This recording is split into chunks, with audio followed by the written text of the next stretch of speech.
If you have an online business, especially if it's an online course or a membership, then you know that you need a common cause that your students and members are focused on. I talk about this all the time because it's that first pillar of my community cultivated framework.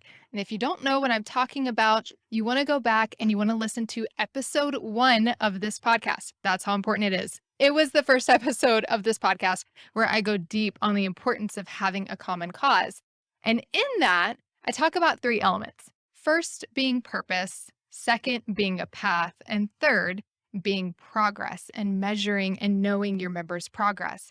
I mention the success path by a guy named Stu McLaren because the success path is the best way to really map out your common cause for your members to help them see the journey that they have ahead, that path that you're looking to create, and then to help them be able to measure progress. So, when I was thinking about who I wanted to be the very first guest on this podcast, I knew immediately who it was going to be my friend Stu. I needed him to come and detail for you all what the success path is because it's so essential. So, if you know Stu, you know him as the membership guy. He started something called Wishlist Member, which was a WordPress plugin for memberships back in the day in 2008 before memberships were popular. In fact, that's the software that I used for my very first membership as well. He then went on to become partners with Michael Hyatt in Platform University, and then to create and launch his very own program called the Membership Experience, where he helps people create recurring revenue in their business using what they already know, love, and do. And it's known for the community. So I'm going to ask him a little bit about that because people join that program just to see what happens in the community. I know because I was his director of community for 3 years. And Stu also has the Marketing Your Business podcast. If you're not subscribed to that, you want to do that as well. But we have become good friends. I started out as a student in his community, then went on to work alongside him. I'm a part of his mastermind, which is an incredible community of business owners. And we've just been friends over the years. And so I am very grateful, Stu, that you are here and you're giving me grace as my very first podcast guest. Well, I'm first of all honored to be here. Number one, number two, to be your first guest. That's amazing. And I love what you are doing. And I love the message that you're sharing because you were so instrumental in our company and helping, cultivate our community. And there's nobody better to be able to teach this. So thank you so much for having me. And I'm great to be here. Yeah, thank you, Stu. Okay, so typically I ask people when we first get started for them to tell me about their favorite community and what they love about it. But I know you are going to tell me that the membership experience community is by far your favorite community. So, can you tell me a little bit about what you think makes that community so unique and attracts such a really strong culture? Yeah, I'm really obviously biased because I love our people and I love our community. I think initially when we began the membership experience, formerly it used to be called Tribe, and we evolved that to now the membership experience. But the culture kind of developed organically. And it wasn't something that I, looking back, wish I could say I was super intentional about creating that, community, but it happened organically.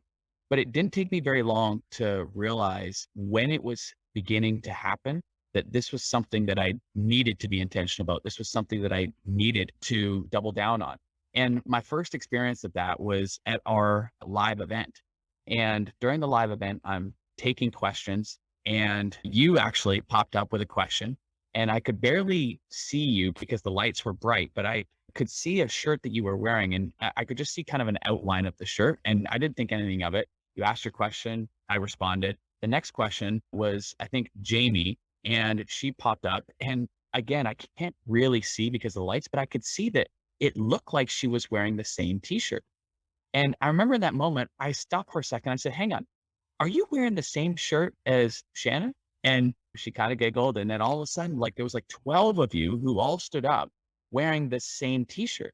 And on the t-shirt was my face and all these silly little sayings that I don't even at that time didn't even realize that I was saying, but that had become known as Stewisms. And it was a turning point for me. Yeah, in that moment, I realized like, hey, there's something here because people are connecting on a level that is beyond just the content. And that's when I really started to pay attention to what I was saying and how I was saying it and creating this atmosphere that people wanted to be a part of.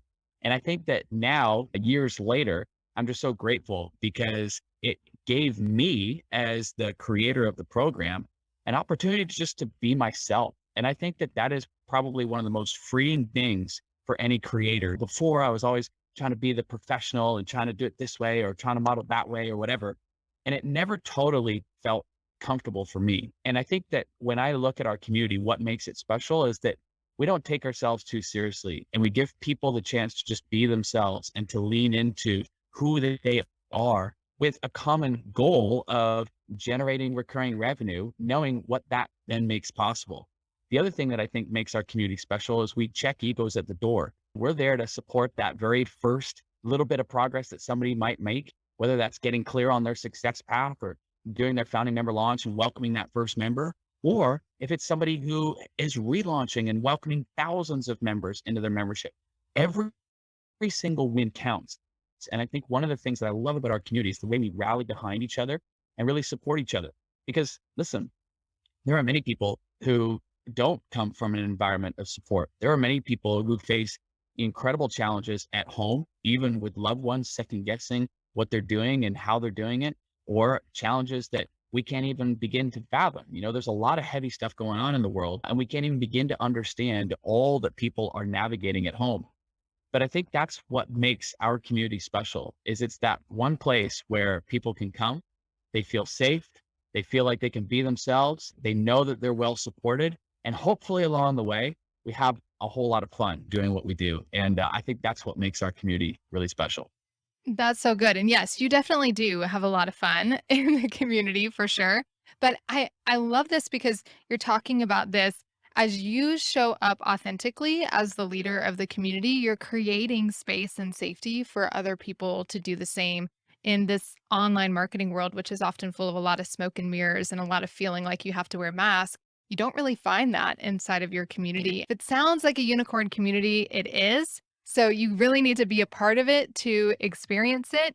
But what I love is that you're not just there for the fun, you're not just there for the feel good stuff. You are really passionate about helping people make progress in your program. You care deeply about the results of the people in your program. And I think that's probably where this whole development and concept of the success path came from because you're like, no, people actually need a path. They need to be able to see their results. And I, as the business owner, need to understand how to get them the transformation that I've sold them on and promised them. How many business owners are like, put all of their energy into the sale and then they get the sale and then they kind of disappear and they stop, like their energy goes away and goes back to getting the next sale.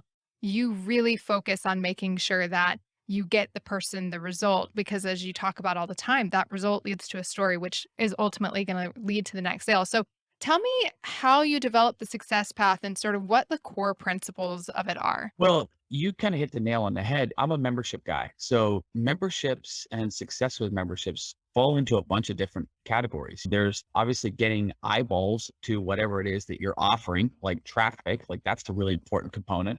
Another important component is conversion, being able to communicate and convey the value of what you're offering so that people raise their hand and say, yes, I want to be a part of that. But another big component of memberships is retention and keeping members happy and paying month after month. And the higher the retention, the more profits go directly to the business owner's bottom line. So for me, that's a really important piece that often gets overlooked in the membership world.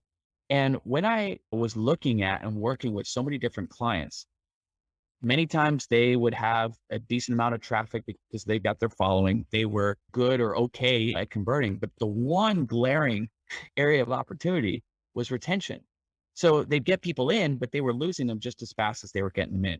And this is where you typically hear people who don't have a good retention strategy will say things like, oh, the average member only stays for 3 or 4 months. And I kept hearing that over and over and over again. And I'm like, that's pathetic. That's terrible. That's like, why not fix that problem? What I realized was a big part of the problem was that people were joining memberships with the, intent of accomplishing some goal or achieving some result. But when they joined the membership, it was just a big vault of information, a big library of stuff. And the moment that a member comes in with this big library of stuff, they get overwhelmed And all it takes is just that seed of overwhelm. And when it's planted, it begins to grow into doubt, into fear, and they never begin to implement anything that they're learning. It would be like walking into a library without any organization of any of the books or categories and just randomly hoping to pick a book that was going to be of value. That strategy doesn't work. And that's why we were seeing so high turnover in the industry when it comes to retention. So when I stopped and just looked at what was happening, what I realized was a massive part of the problem was that people didn't have clarity or direction, and everybody was being treated like a one size fits all t-shirt. Like their situation was the same as everybody else. Like they were starting from the exact same place as everybody else. And that's not true either. So ultimately what came from that was this concept and this idea of a success path, whereby somebody comes into the membership and we guide them through identifying where they are on this journey. And based on that, what content is most important to them right now to be able to begin making progress toward that desired goal. Now, it sounds obvious, but what's not so obvious is how to structure that to be able to serve people at all different kinds of levels and be able to guide them accordingly to that one goal.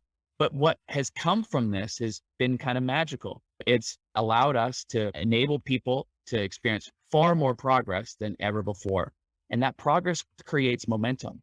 And that momentum carries them through some of the more difficult challenges or things that may pop up along the way on their journey to get that result.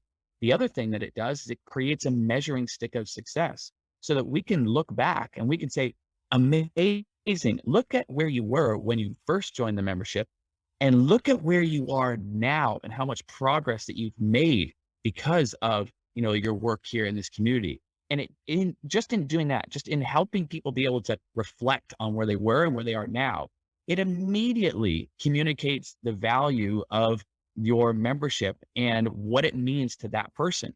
And that in and of itself just equips them to never want to leave because they want to continue that kind of progress. And then thirdly, it has become by far the best marketing asset in any business. When you can share stories of progress of people at all different stages, of all different scenarios and all different types of markets, it speaks volumes to what it is that you're teaching and how it will help your audience. It is by far the best marketing tool that any business can create. But that doesn't happen if we only focus on the big wins, so to speak, because most people can't relate to those people experiencing the big wins, but they can relate to the people that are one step in front of them. And that's where the success path is so powerful because it allows us to be able to speak to the progress and wins that people are having all along their journey, not just at the end. This is so good because you're identifying what I think a lot of people mistake the success path for, like a checklist of things that you need to do when you enter into the program or even a course outline. And you mentioned that it helps you identify where you are on the journey. Not everybody is starting in the same place. And then you can leverage the assets inside of your program to help support them for that particular stage of the journey. And also mentioning how it serves in marketing because people want to join programs, especially now. I don't know if you're feeling it. I'm definitely seeing it that there's an urgency. People are really looking for strong leaders that have proven results that are going to come in and really get their hands dirty and help them get results. And the success path helps them do that. So it becomes a great marketing asset because they're like, oh my gosh, no, wait, they really do understand where I'm at in my business and what I need. So break down for me. I know there's a uniqueness to the success path. Now you go super deep into this inside of the membership experience program, but give us a little insight into how this breaks down and how somebody can start crafting like a high level version of a success path for themselves.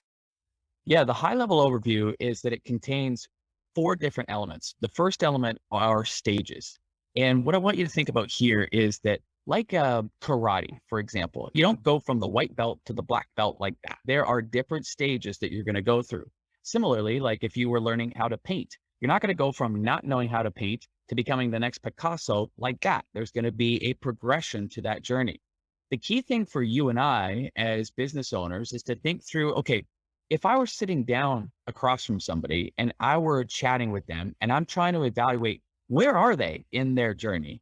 What key things am I looking for? And we'll get into this in a minute, but what we're trying to do is break it down into different stages. Are they a white belt? Are they a yellow belt? Are they a blue belt? Are they a purple belt, black belt? Like if we're thinking similar to a karate, if we think of swimming, if anybody's ever done swimming, you have a similar progression. My kids just started brand new swimming lessons with a new instructor. And the very first thing that he did was he was looking to evaluate, how strong a swimmer they are in certain areas. He asked them to do each a freestyle stroke, breaststroke, backstroke, and butterfly. And he was just looking to see where are they at. And he's looking for different elements to gauge what stage they are at in terms of the strength of them being a swimmer. The same is true for us. So we want to break down what we are helping people do in terms of if somebody were starting brand spanking new, all the way to mastering what it is that you are teaching or accomplishing or achieving that result. What are the different stages that somebody may go through in order to get there? Now, I never recommend more than 7 stages and never fewer than 3.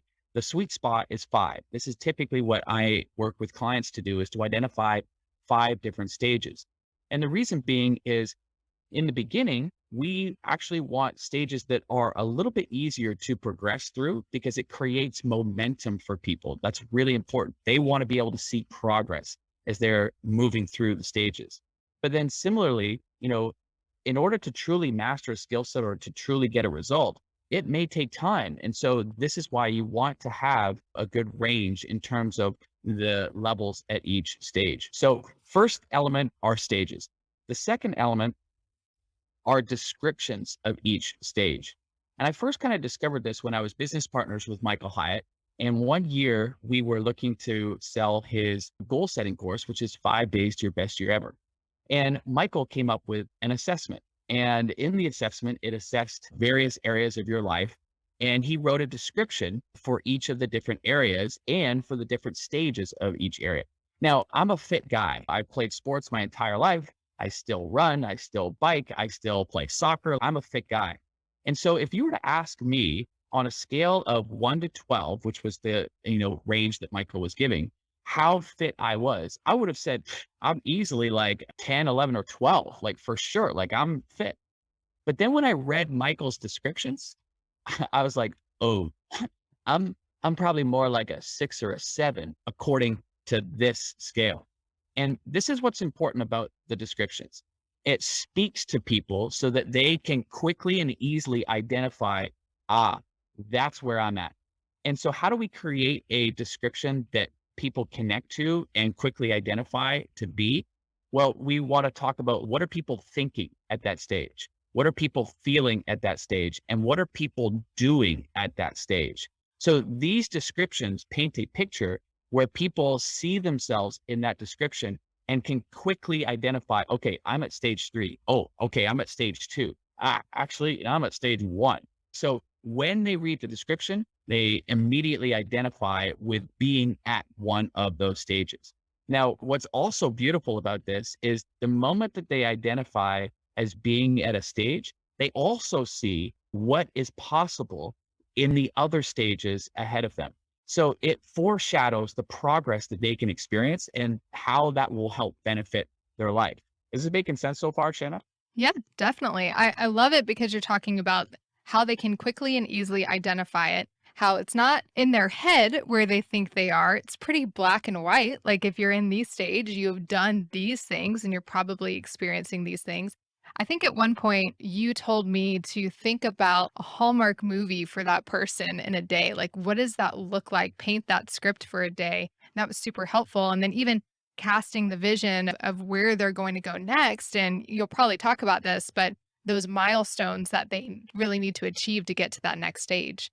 Yeah, that's exactly it. So the first thing that we've got to do for a success path is identify the stages. Second thing is write a description for each of the stages. The third thing, as you hinted toward, are the milestones. So again, imagine you're sitting down having coffee with the person and you're trying to identify like, where are they in this journey? You're probably going to be asking questions that indicate to you their level of expertise or what they can and can't do. So for example, like let's go back to my kids. So it's recent. So it's fresh in my memory. They're in the pool with their new instructor, McKenna, and he was asking them to do the different strokes. And he was noticing that in my daughter's case, Marla, she was very, very good at breaststroke. But even within that, there were little technical things that she could do far better that she hadn't mastered yet. So, as an example, mastery of those elements would be a milestone. Same with my son, Sam. He was really good at the freestyle stroke, but there were still things within that stroke that he hadn't mastered or milestones that he hadn't checked off yet that would indicate that he is better or, worse in some cases. So a milestone is really a moment in that journey or in that stage that indicate somebody has accomplished something or has mastered something and therefore can move forward with their milestones or with their stages. So again, think about karate, another great example. Just because somebody can punch and kick doesn't mean that they are instantly a black belt. Along that journey, they are mastering different skills. And in order to move from one belt to another, they have to demonstrate a level of mastery, so to speak, or have accomplished certain things in order to move to the next belt. The same is true for anybody that we are teaching. We want to know that they have mastered or have accomplished or have completed certain items before they move on to the next stage. That's what a milestone is. It's an indicator of a certain level of mastery or a certain level of progress, therefore enabling people to move to the next stage. So that's the third element. And then the fourth element is really easy. It's an action item. So if somebody hasn't mastered those milestones, what should they do? What should they focus on? And these are very black and white. It's not left up for interpretation. Oftentimes we'll see like somebody will have a milestone that says, you thought about XYZ. Well, what's the level of thought that needs to go into? Is that like a 2-second thought? Like, oh, thinking about it. Okay, done. Therefore, I can move on. No, it might be something else. So that's why you don't want gray areas. And this is one of the big lessons that I learned from Michael when I was taking his assessment. The reason I was a 6 or 7 and not a 10, 11, or 12 like I thought I was because he had very specific things that I have either done or haven't done that would indicate the progress. And the same is true here. We want to make it very clear, very black or white, whether somebody has done it or has not. Because if they haven't, then the next thing that we're going to focus them on are the action items. What do they then need to do in order to demonstrate that level of mastery or in order to, begin to experience progress to the next stage? So um, stages, number one, descriptions, number two, milestones, number three, and action items are number four. This is what makes the basis of a success path. Oh, this is so good because it sets people up in their community to be able to celebrate because you've got clearly identified milestones. It sets them up to be able to hold people accountable to the progress that they want to make. So everybody is very clear on what the path is to run and what the next step is on the path.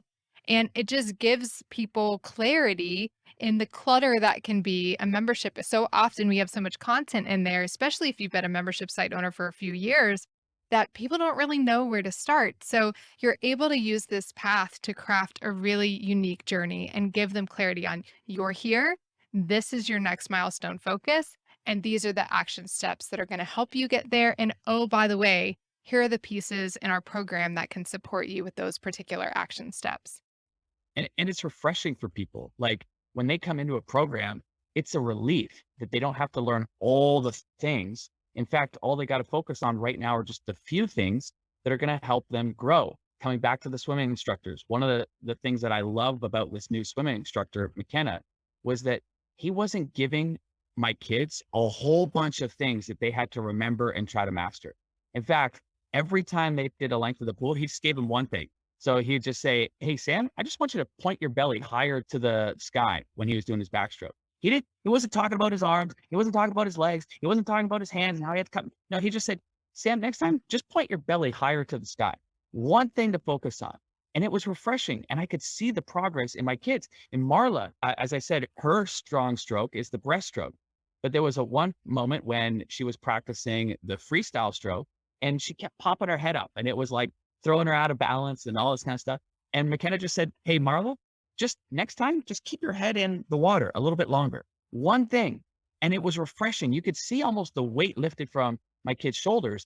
And what was amazing was because they didn't have to focus on all the different things, because he wasn't bombarding them with all the things that they had to do to improve, they were able to make so much more progress in such a short period of time.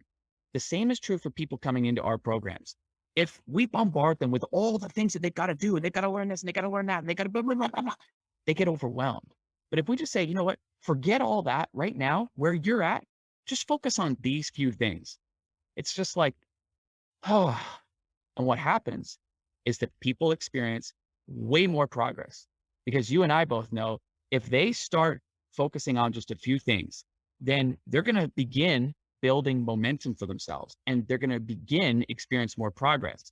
And momentum begets momentum. It's like a snowball that just grows and grows and grows. And before you know it, somebody goes from not having a membership, in my case, to like Julie Soul, who has never sold a thing in her life. But during the pandemic, other homeschooling parents were asking her to share her art lessons.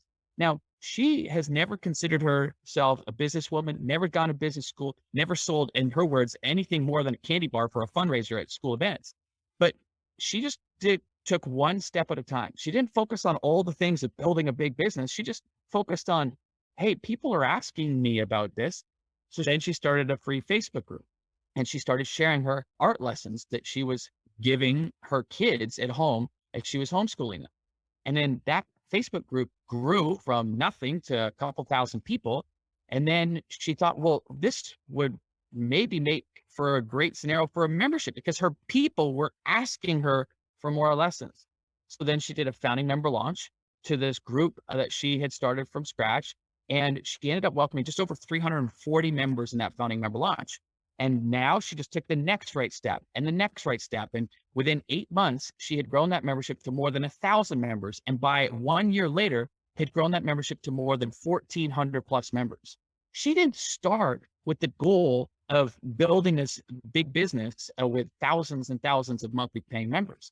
She just took one step in front of the other. And that's my whole point. It's all about creating an environment for our people that is naturally going to help them experience and make the most amount of progress. And the way you do that is you break down the big, hairy, scary goal into bite-sized chunks so that people are just focused on the few things that matter to them now. And inevitably, when you do that, it makes things clear, it makes it easy, and they're going to experience a heck of a lot more progress as a result. There are so many other stories like Julie's, like hundreds and hundreds of stories I know, having been in the community for as long as I have, that prove that having a success path works, because you are known for having more stories, more success in your programs than anybody else in the industry. So I really appreciate you breaking this all down. It really is the backbone, I think, of any membership site. But I also think it applies to courses. I don't care if you have a group coaching program. I don't care if you are a one on one consultant service provider. You can have a success path for your business. I think it's really helpful to you to know how to best serve your clients and your customers. And it's really helpful for them as well to see that journey, to understand where they are, where they're going, and how you're going to help them get there. So, Stu, if I were trying right now to sit down with my little notebook and start figuring out what a success path would be for my business, what's one piece of advice that you would give to people as they start to sort of embark on figuring this out for themselves? I'd start with the extremes, the two extreme ends. So extreme end number one on the left-hand side would be, where is the very beginning place that people are starting from? Often this is the easiest one to think about, the easiest one to describe, because if somebody was starting from complete scratch, we know what they're thinking, what they're feeling, likely what they're doing or not doing. And it's very easy to begin there. And then the other one is the far right extreme one. This would be like, they've accomplished the goal, they've mastered the skill set. What does that look like? Because we are often very clear about that end result. So starting with those two extremes is really powerful. And here's why: because it immediately creates contrast between, quote, their old world and their new world. And when you have that contrast, it sets everything up, especially from marketing and sales perspective, one of the fun things that I've started doing a lot more of this year is walking people through just a simple exercise of creating that contract. And in doing so, it's empowering because as a business owner, you don't have to quote sell. All you need to do is describe these two worlds. And inevitably, on a subconscious level, people see, okay, like I see where I am and I see where I can be. Naturally, the next question is like, how do I get there better, faster, easier? And that's where our memberships, our courses, our coaching programs, all consulting, all of those things naturally fill that gap. Now, start with the extremes, and then I would work with the in between stages. But first and foremost, the easiest thing to do is just start with those two extreme stages. Where are they now? And ultimately, where do they want to be? Describe those and map out the milestones and action items from there. I know the comparison exercise that you're talking about because you've had me do it, and it actually made writing the copy for my website so easy because I had those clear comparisons. Well, here we go. I just need to talk about if you're here and you want to be here, this is what you need. So I love that. I love how you make things so simple for people to understand and apply these big concepts that seem really foreign to people, especially when they're new to the online space. So Stu, I know you have a lot of free resources that people can leverage to learn more about this and really start getting a better understanding of what a membership could look like for them. Because you and I both know that recurring revenue is very important, especially if you want that freedom lifestyle that so many entrepreneurs talk about. But I think is so fascinating about you is that you only open up the doors to the membership experience once a year. It's every April is when you do it. And this is about to come up. So if you're listening to this and you're like, I have a membership and I need to scale it, or it feels clunky, I feel like I'm in the hamster wheel of content, or if you're like, I feel like this membership thing is for me. I have a course and I want to be able to continue to serve people, or maybe I'm a one on one consultant and I'd like to be able to serve more people with less time, then you definitely want to be a part of this. So, Stu, tell me what is coming up, I believe, on April 21st. Yes, you nailed it. Yeah. So, um, every single year we go all out to create an amazing free experience for people where we really unlock what a membership might look like for your particular business. So, as you said, like somebody might be hearing this and thinking, I've got a vague or fuzzy idea for what a membership might look like. Come and join us for the free workshop because you'll have clarity and you'll have direction knowing exactly what that membership could look like. Some people might just be thinking, okay, I've got an audience, and how do I create a business around that audience? A membership is a perfect example. Vanya is somebody from our community who had a cooking blog. She just loved cooking and she just shared it all the time on her blog. And she had built this following of people who loved hearing about what she was cooking, how she was doing it. Well, the magical part was a mutual friend of ours, Tracy Harris, said to her, hey, Vanya, you should totally think about creating a business around this because you've clearly got a following of people who love you and would love to learn more from you. A membership is a great vehicle for that. So she joined us for our free workshop, ultimately ended up launching a membership and now has thousands of members in her membership, all learning from her in a very similar way to what she was delivering for free. But now it's inside of a paid membership, which enables her to provide a higher level of value and learning environment for her audience and people. So if you've got an audience that you haven't built a business around, come join us because we'll show you exactly how to do that. And then similarly, for people who already have an established membership, this is a no-brainer because you're going to get so many ideas from this free workshop that will immediately make a bottom line difference in helping you get your membership to the next level. It all starts on April 21st, and we've got so many fun elements and surprises. And I will give you a hint. One of the bonus sessions that we may or may not be doing, wink, wink, will be walking you through how to create your messaging map. And so if you've heard us talk here today about creating that contrast, I'm going to walk you through an amazing exercise that will create so much clarity for you in how to communicate the value of what you provide and how to immediately position what you offer in such a way that has people raising their hand saying, yes, please, I want to be a part of that. And in fact, very recently, I was delivering this exact workshop to a high level mastermind. These are all women who all have very successful six, seven figure businesses. And I walked through this exercise, and in particular, I walked through with this one woman, Carrie, who she helps serve teachers. That's her market. And in doing just this exercise, I reflected back to her what we had wrote down. She actually burst into tears because for the first time, not only was it so clear in terms of the value that she provides, but it struck her right at the heart level because she cares so deeply about helping these teachers, but has never had a way to be able to clearly communicate how she can properly help and serve them. And this messaging map did just that. The other fun part about this workshop is, as you've seen in many years past, Shanna, we have people who actually launch brand new membership sites during the free workshop. And that inevitably will happen this year too. It's so jam packed, but it's so fun. And you're going to come away with clarity. You're going to come away with direction, and you're going to have and be inspired by so many different stories and examples that we're going to share along the way. It's all free. It starts on April 21st. Make sure come and join us.